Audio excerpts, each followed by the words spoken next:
Hi friends, ఈరోజు మన యొక్క ఫిల్మ్ న్యూస్లో NBK-109 చిత్రం యొక్క ఒక ముఖ్యమైన విషయాన్ని మీ ముందు ఉంచుతున్నాను.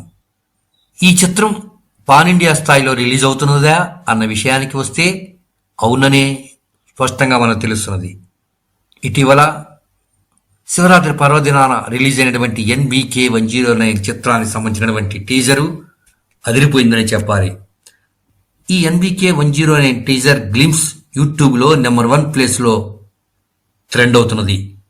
ఇది ఇలా ఉంటే ఈ చిత్రంలో హీరోయిన్గా నటించినటువంటి యంగ్ బ్యూటీ ఊర్వశి రౌటేలా తన యొక్క సోషల్ మీడియా ద్వారా ఇన్స్టాగ్రామ్లో ఈ చిత్రం గురించి తెలియజేయడం జరిగింది.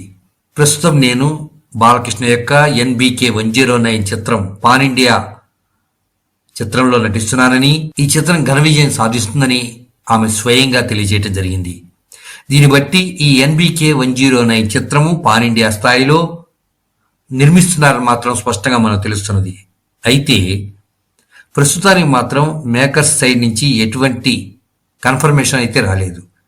ఇంకా టైటిల్ కూడా అనౌన్స్మెంట్ చేయడం జరగలేదు. కానీ ఇప్పుడు యంగ్ బ్యూటీ ఊర్వశి రౌటేలా తెలియజేసిన దాని ప్రకారం ఈ చిత్రాన్ని పాన్ ఇండియా స్థాయిలో రిలీజ్ చేయబోతున్నారని మాత్రం స్పష్టంగా మనకు తెలుస్తున్నది. దీని గురించి వాస్తవ విషయాలు మనకు పూర్తిగా ఇంకా తెలియాలంటే కొన్ని రోజులు ఆగాల్సి వస్తుంది. ఈ చిత్రానికి తమను సంగీతం అందిస్తున్న సంగతి మనందరికీ తెలుసు. ఈ చిత్రాన్ని సితారా ఎంటర్టైన్మెంట్స్ వారు నిర్మాణం వహిస్తున్న సంగతి కూడా మనందరికీ తెలిసిన విషయమే.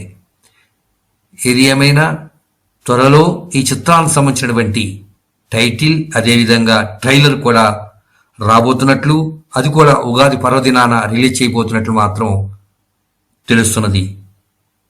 ఇందులో ఎంత వాస్తవం ఉన్నది అన్న విషయాన్ని తెలుసుకోవాలంటే మరికొన్ని రోజులు మనం కూడా ఓపిక పట్టక తప్పదు.